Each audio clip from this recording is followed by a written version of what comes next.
Greetings.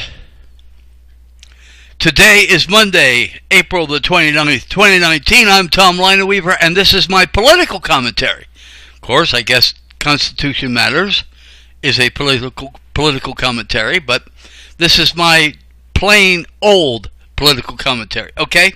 And as you see by the screen, I'm going to give you reasons why Tulsi Gabbard should never be president of the United States. Well, I'm not going to say never.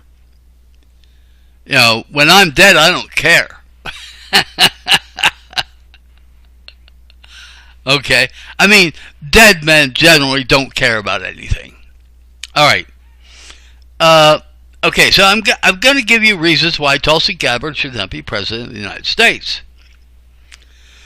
Okay.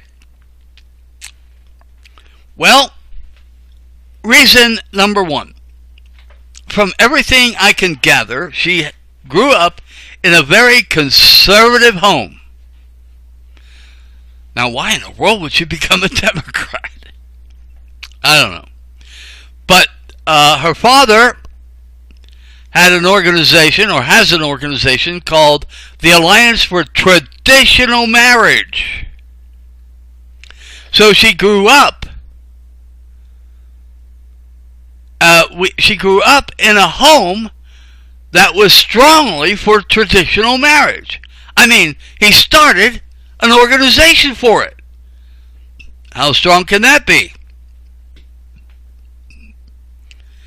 I'd like to meet her father. It sounds like a good guy. So, what happened? All her life, she's been anti-gay.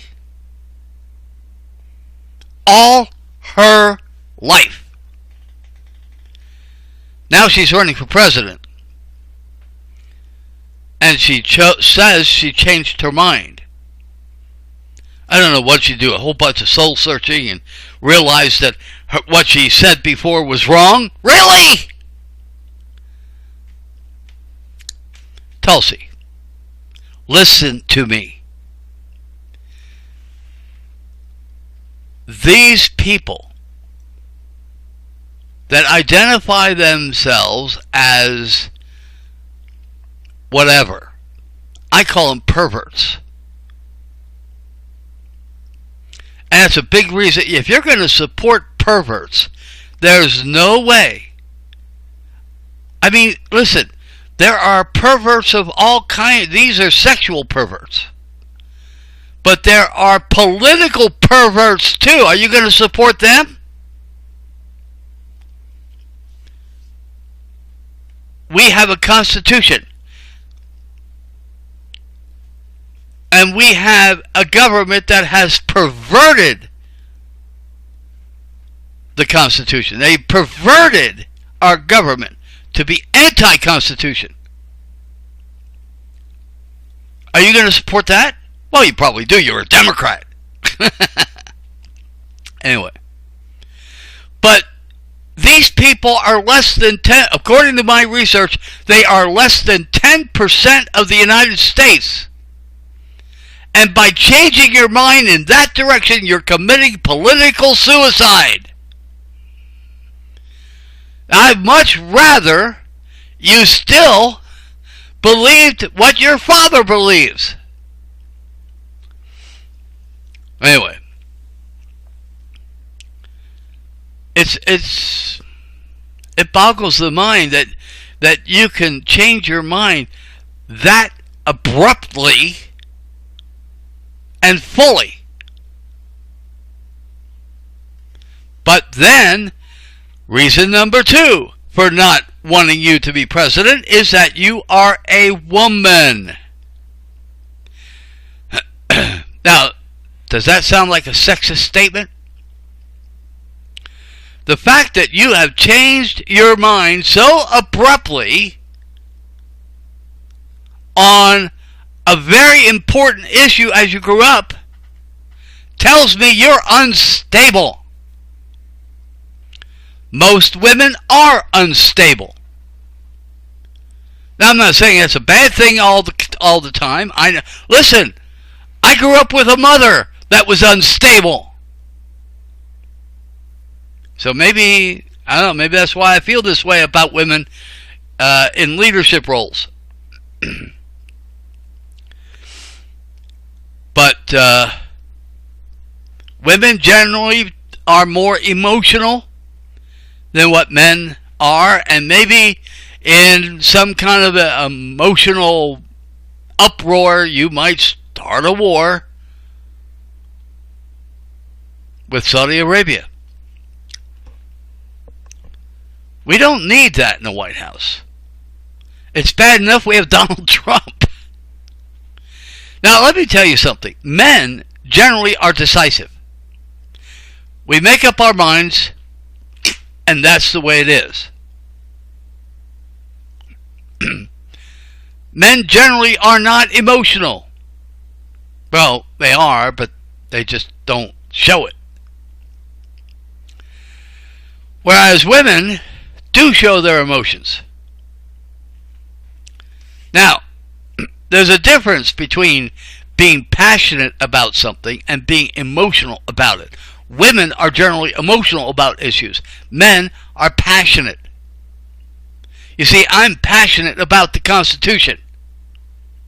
Some people think that's emotional, but it's not. I'm passionate about what our government should be and not what it is. So yeah, I'm passionate. I'm passionate about traditional morals. So yeah, I am passionate about something. That doesn't mean I'm emotional.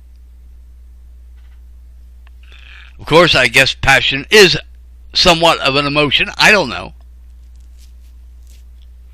But I have strongly held positions that I am going to go hog wild trying to get them there. Trying to get us there. So, there's a difference between the emotionalism of women and the passion of men. Am I making myself clear here? Maybe I need... I'll tell you what. When I get a studio, I'm going to bring a psychiatrist in so he can explain it. Oh, they just mowed the grass. And I don't know if something has gotten into me. I just had to... I don't know if you heard the gap, but I had to pause the recording and cough my head off. Anyway. So, there are two reasons. And the fact that she changed her mind so abruptly on the issue of gay rights. I mean, up until she was running for president, she was in favor of traditional marriage. Now she's running for president. Now she supports gay rights. I call that abrupt. And if she's going to be in the White House, is she going to be that abrupt about other things? I mean, today she supports Yemen. Is she going to be abrupt when she starts war with Yemen? She says Saudi Arabia is not my friend. Well, is she going to abruptly change her mind on that? All of a sudden, Saudi Arabia is our friend? So, when you abruptly change your mind like that, people cannot trust you. Now, you might think Donald Trump does it all the time. No, he doesn't. You see, I know him. I've gotten into him. I've been watching him. I've studied him. Okay? When he makes up his mind, it's firm. But he doesn't want you to know it. And that's why he'll say one thing today, another thing tomorrow. He wants to keep people guessing. Meanwhile, he's got a firm proposal, he's firm on, like, for example, the wall. He's firm on that. He'll do anything to get it. So, Donald Trump is not a wishy-washy man. I just simply oppose him because he's wrong. Anyway, so Tulsi, did I tell you that gay people are less than 10% of the United States? Less than 10%! That means more than 90% are not gay. And probably a majority of them think that traditional marriage is the way to go. Really? I mean, how many churches are there in America that might believe in traditional marriage? You're going to go against all them? See, this is why you cannot be president of the United States. You can't possibly get elected. Since if you would have stood up for traditional marriage as a Democrat, that would say something.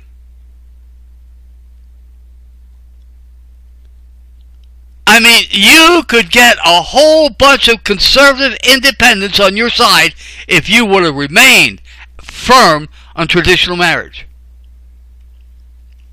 But the fact that you so abruptly changed your mind tells us that you cannot be trusted. We already have a government full of untrustworthy people.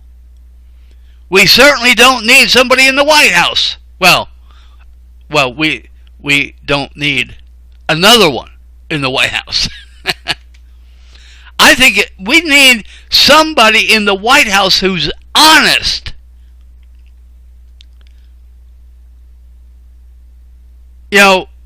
Listen, if I run for president, I'm not going to change my mind on abortion, for example.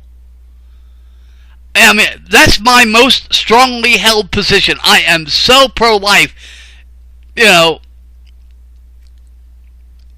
I consider it a war, and I would be tempted to send drone strikes to abortion clinics. I would be tempted to do that. I wouldn't do it, but I would be tempted. Hope that's understood. I would do everything I could to end abortion. Now, should I change, if I decide to run for president, should I change my opinion on that? I'm not going to. And that's a closer thing than what you're doing. You're supporting the gays, and they're only 10%. Less than 10% of the United States. Whereas pro-choice people are like 48% of the United States.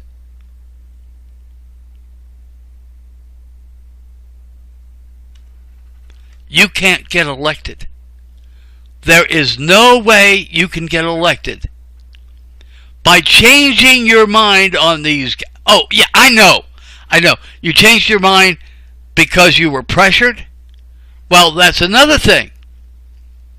If you can't withstand that pressure, you should not be president of the United States.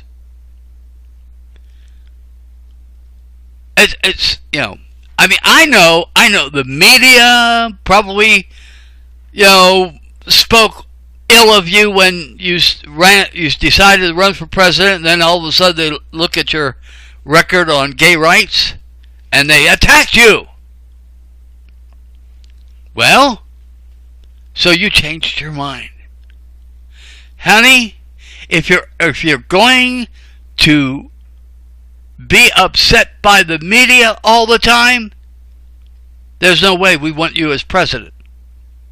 The media is always going to attack people who are different. Actually, we're not different.